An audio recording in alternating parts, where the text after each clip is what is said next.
Good morning. This is Lisa Niver, and I am the author of Bravish, One Breakup, Six Continents, and Feeling Fearless After 50. And I am so beyond delighted, honored, and thrilled to bring you my most incredible guest, Nikki Noya.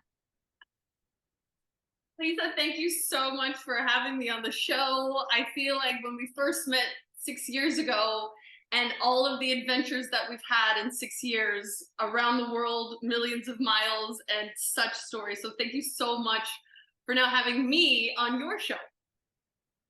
Nikki, when I came and interviewed with you, I was so it makes me want to cry. I was so excited to be on your show, and you were such a generous, kind interviewer. And we talked about my 50 Things Before 50 project. And now I'm so excited. The book's coming out, and you're in my book. You know, but that's what's just so wonderful is because when you came on the show, I was just starting on my TV journey, and you were actually one of the first people that I interviewed. So I feel like we both kind of grew up together, and we were both of us were embarking on these two huge journeys of our life at that moment. And now look at us, here we are.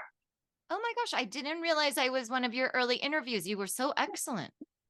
Thank you. I had no idea what I was doing, but I'm a hard worker. I'm an athlete, so I work hard, I listen, and I try my best, and I'm not afraid to make mistakes. But yeah, that was one of the first interviews that I did was with you.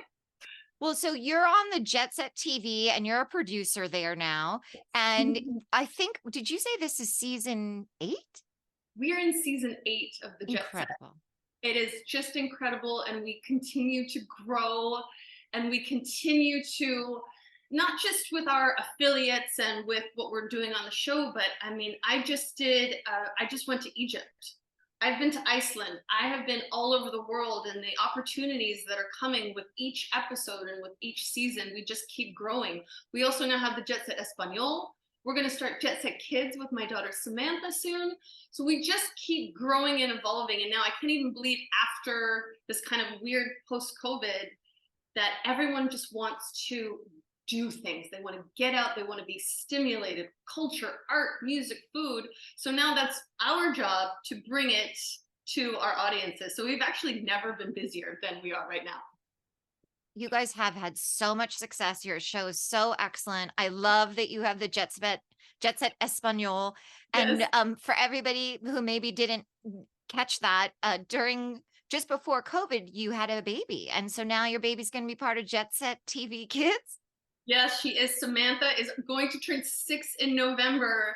And what I like also about being a female business owner is Samantha comes with me to the studio. She sees mommy at work. She sees mommy working with the team. She sees mommy not only in front of the camera, but behind the camera and making the phone calls and doing the things. And then she also sees me on set, and she is watching me. And now I see that she's like, Mom, I want to start coming with you. Let's do this together. So I thought, what a more perfect thing that we can be together. And there's no better really education than getting out into the world and doing it. So that, I think probably when she's about 6, we're going to start traveling a lot more. Oh, I think that's so fantastic. And there's been such an issue at different conferences I've been at about representation, and if you can see it, you can be it. And I think that, well, I mean, for people that don't know you, you grew up here in California, and was your first love that you were you were a competitive swimmer, or the volleyball? I mean, you've done so many things. First, I would say first was athlete. Is that correct? First athlete. I grew up in a very athletic family from the very beginning, growing up on the beach in Newport Beach, always being in the water. So the water is my first love. And I started really swimming when I was quite young. And then I went to Junior Olympics, and then I was a junior lifeguard. I went to nationals for junior lifeguarding competition. And then that evolved into, I'm quite tall. I'm almost 6'1". And I saw this group of volleyball girls kind of like walk by the pool, and I'm like, they all they look like me, and they are having so much fun. So then I started playing volleyball, and that led me to really my third love, which is traveling. I started traveling all over the world playing volleyball. And kind of segued into seeing this big world. My athletic ability then was the conduit for me traveling and growing up on the beach. And then the next thing I know, I am in Europe and I am in Central America, I'm in Canada, I'm all over the place. And volleyball was the key for me to start traveling. And it gave me this kind of like appetite for curiosity and traveling when I was really young. But if you would ask me then if I would be a travel TV host and TV producer, I would be like, how is that even possible? But one thing leads to another, leads to another, leads to another, and say yes and go for it and be brave. And now here we are. Right. So for people that are listening and following along, so you went to college to play volleyball, Yeah. and then you played in a professional league. Yes, I did. I lived in Germany and I played in Germany. Okay, so you are a truly high level competitive athlete. And one of the things I've known from people, like you said, you were in the Junior Olympics, you competed for with the lifeguards. What's one thing, I've been talking to people about my book, and there's something about writing where, you have to sit in your chair and write whether you feel like it or not. And when you're a competitive athlete, you have to train even when you're like, well, it'd really be nice to sleep in today. So what kind of things do you tell yourself? Like what motivates you? Is it because you're on the team? It's because the competition, you want to do better than the day before? What gets you out of bed with all of these ongoing pieces? If you were to ask anyone that knows me, they know that winning is my favorite thing. I really love winning, and I love having a goal, working towards that goal, and then coming out first place. I was born that way. I am very competitive in everything. So I think that natural competitiveness, I think sometimes you need to be, it's just like a part of me. But I love being on a team. I always loved my teammates. I loved just being with a group of people, and we would all be having the most fun and going through hard things and going through excellent things and having fun and working together, and then winning together is just the best feeling. It is the best feeling. So we know that you're phenomenal in the water, on the court. Talk to us about being Mrs. Miami, Mrs. DC America. You competed in a whole new arena. Did. And this was it came out of nowhere. I was sitting on the plane next to the director of the Mrs. Florida America pageant because I was traveling back and forth from Florida to DC. And I was chatting with the woman, and she's like, actually, have you ever thought of doing a beauty pageant? And I was like, well, actually, I'm a little older. And she's like, well, there's a whole division for you. Like you can try to be Mrs. Florida America. And I said, do I get to win a trophy? And she's like, yes. I'll find out. What do I have to do? I entered, but I said yes. I have no experience in this. I have no idea what's going on, but I said yes because I thought it would be fun. I thought it would challenge me because it's such a different thing, but it's still a competition, which, like I said before, it's a goal that I needed to work towards, and I like doing that. So the next thing I know, I have a interview coach, and I have a walking coach, and I'm meeting all these interesting, amazing women that I wouldn't have been exposed to if I hadn't taken a chance and said yes. So I was Mrs. Miami, and then I ended up being first runner-up at Mrs. Florida. And when we moved to DC, I said, I learned a lot, and I had a lot of fun, and it pushed me out of my comfort zone so hard. And I'm like, I think if we go to DC, I think I can let me just do one more. And then I ended up winning the Mrs. DC America. I went to Mrs. America. Some of my best friends are pageant women. I wrote the book, Mom Period, with my very good friend, Julie Cangelosi, who is a legend in the pageant world. And I just have this great group of women, and it's made me also a better businesswoman, talk show. I can get up, rock the mic, do all these things. It's been a wonderful experience. Wonderful. I saw some beautiful pictures of you from the pageant, and I love hearing about how it helped you so much. And I think what's interesting is whether you're talking about sports and the Olympics or winning or the pageant, that it comes through that you're really open to new challenges, that you're willing to say yes and you want to be part of the team and that you're always learning. Always. I mean, nothing really happens in your comfort zone and nothing really changes in your comfort zone. And I just feel like, especially since my daughter was born, I have to say yes to everything and go for it so that she sees me doing all of the things and being fearless and taking chances, but being smart about it and working hard and having fun. And so she's kind of really given me just a totally new attitude. She really has. I'm really tired, but she's giving me all of it. Yes, I mean, you wear a lot of hats, so it makes sense that you're using up all of the energy that's available to you. Yes, yes, absolutely. So you did mention when you were talking about Mrs. DC America, and congratulations, Thank you so much. that you wrote a book. So tell us a little bit more about being an author. So while I was at Mrs. America, Connecticut and DC are next to each other in rehearsals, and Mrs. Connecticut was Julie Cangelosi. And throughout that week, we just became such good friends. We have so many things in common. And we started talking about our paths to motherhood. And I have a wild story. She has a crazy, intense story. And we just thought, wait a second, we have these stories. And then we're talking to Mrs. Virginia, and she has a crazy story about how she became a mom. And then we were talking to Delaware, and we just thought that every woman has such a unique journey to become a mom. Let's get our friends and family to write their testimonials, to write about their journeys, to write about their process, because everyone has such a different story. And we compiled everyone's stories and made the book Mom Period. And we are about to start Mom Period Part 2, because so many of our friends and families like, actually, I have a story too. If someone can read what I went through and say, oh, I'm not alone in this, or if someone can read about adoption or miscarriages or triplets or all the things that women go through and say, oh, wait, I'm not alone. I have this support network. I have other women that have gone through this. And that's why we're going to do another one, because every journey is so unique.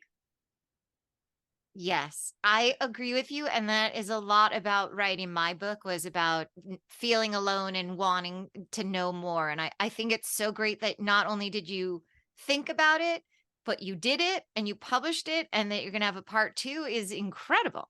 Congratulations.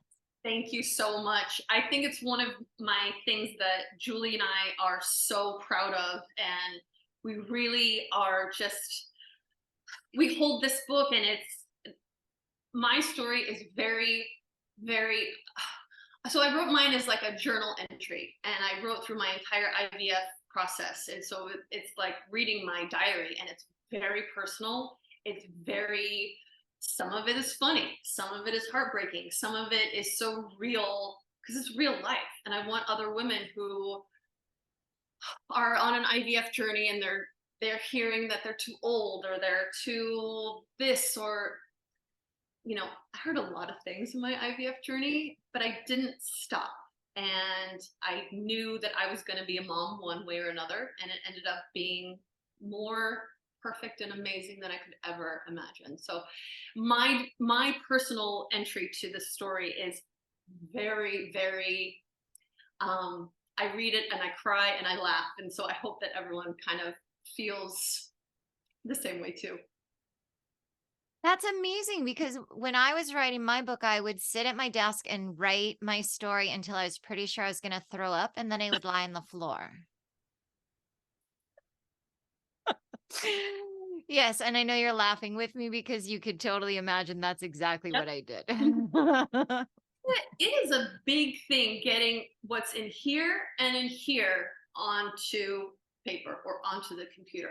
How you have to go through all of the thoughts and all of the feelings and all the stories and all of the emotions to then literally kind of give birth to your baby, your books.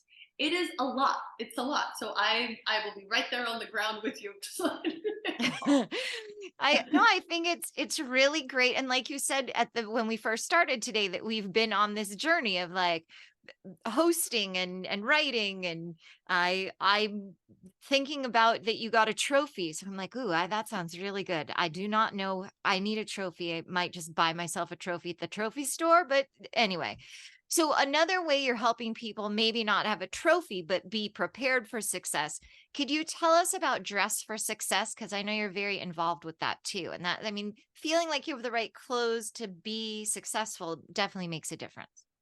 Oh yes, I have been the vice president of Dress for Success Miami for, I think I'm on my 13th year this year. And I kind of nominated myself as a lifetime position because Dress for Success is an organization that is so dear to my heart. So, Dress for Success is an international organization. And what we do is we break cycles. So, we break the cycle of abuse, we break the cycle of homelessness, we break the cycle of stagnant living. And when a man, a woman, veteran, anyone walks into the doors of Dress for Success, it's much more than getting an interview outfit. You get resume resources, you get interview skills resources, you get a community of people that want to take you from whatever situation you're in right now, walk through that door and to change your life. And the Dress for Success worldwide community is one of the most dynamic group of amazing, inspirational people. And so we have offices and all over the world. And so wherever you are, you can go into the office and we will help you get that job interview. We will dress you for that job interview. We will get you all the skills so that you nail and get that job. And then once you have gotten that job, we still provide resources so that you can continue to flourish, continue to grow, and continue on that path. Because a lot of the times the moms are the ones who changes the trajectory of their family. So if the mom has changed her life, then her kids will not be in the same situation that she was in, and on and on and on. So that's why I say, like, we break cycles. And when the women come back years later and their kids are thriving in school, or when their kids are, you know, I wouldn't have been in college if my mom didn't go to Dress for Success. When I see those, it means the world to me. And I will be with Dress for Success for the rest of my life. It is an amazing organization. Oh, I'm so interested to learn more about it. It's not something I'm familiar with, but that is incredible. It Now, is I an organization. now I know your family is quite philanthropic, and you have a family foundation. Is so Dress for Success is part of that, or those are separate? They're separate. Dress for Success is just something that I am involved with, and that my family foundation does support that organization. But we have the Fields Family Foundation and the Norman and Judy Fields Family Foundation.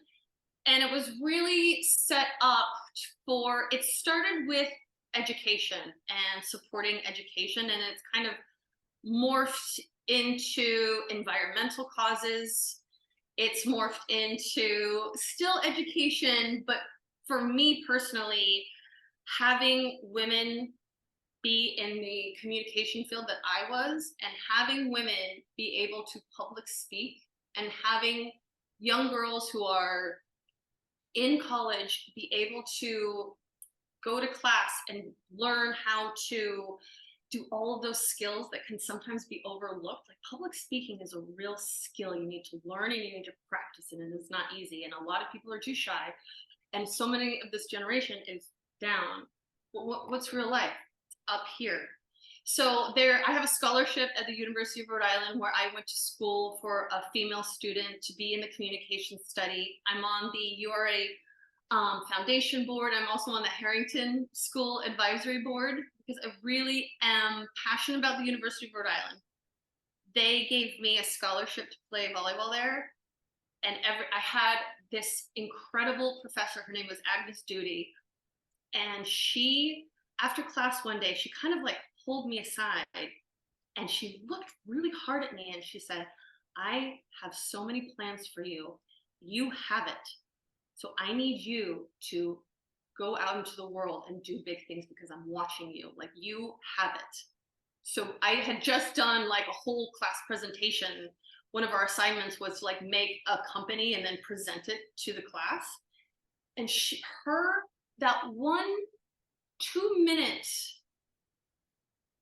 kind of nudge was so life changing, and she was so supportive. So now I'm trying to do that for another female student, because it only takes just like one scholarship, one class, one teacher, one mentor, one advisory board person to change the trajectory of a girl's education, a girl's career, a girl's, love my guys out there, but as a female and as a businesswoman, I'm creating the future.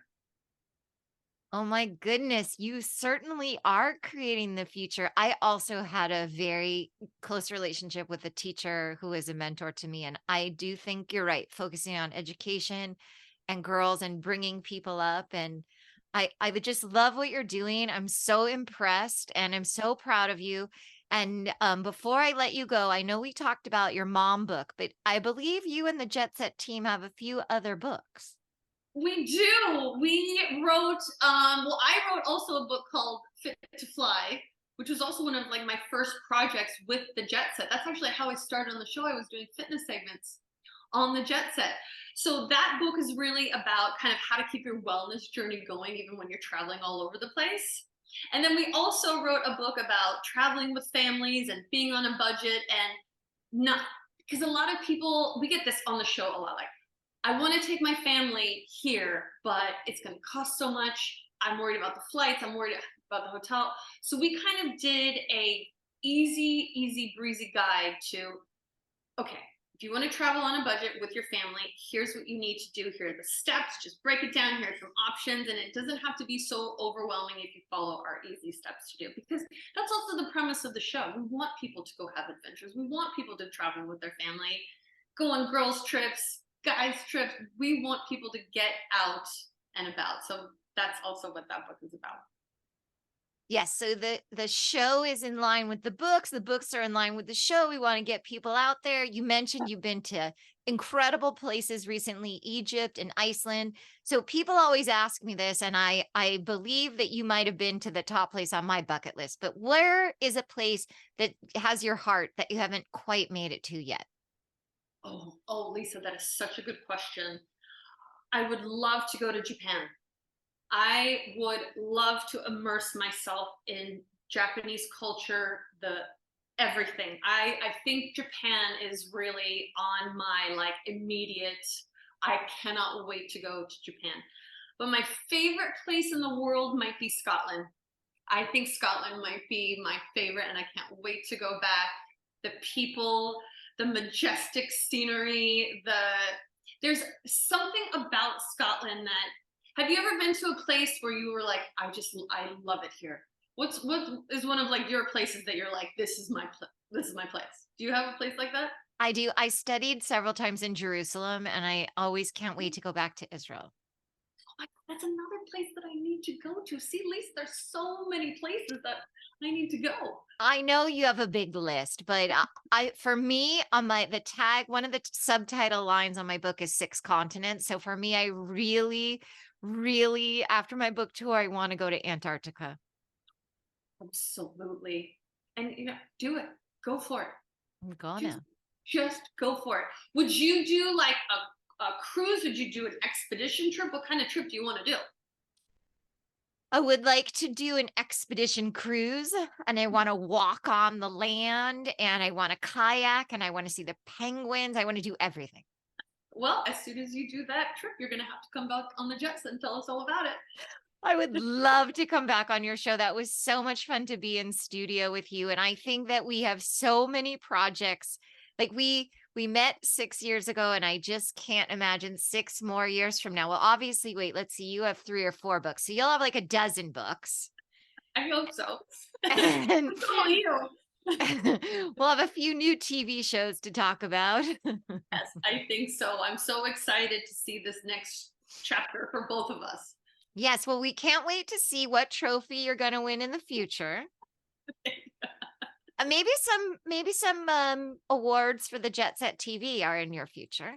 I hope so. I have the best team. They're not just my team, they're my family. So I really, whenever we do get an award, it is always so, we work so hard, but we also have the most fun. So whenever we get an award, it's just like, icing on the cake. All right, so we know that people can look for your books online, Uh, but where's the best way to find you and to watch the show?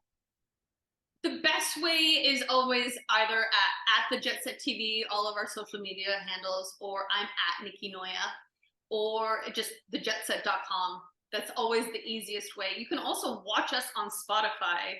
We have streaming platforms on Amazon and Roku, or Living Modern, which is all of our shows all the time. But thejetset.com is always the best way to find us. Oh my goodness. Thank you so much for everything. I appreciate you interviewing me. I appreciate you making the time that I could interview you.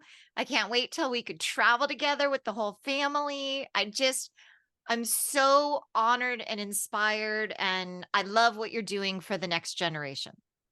Thank you, Lisa. That really means a lot to me. And like I said, what we've accomplished in 6 years already is just really awesome. So I can't wait to see what's next for both of us.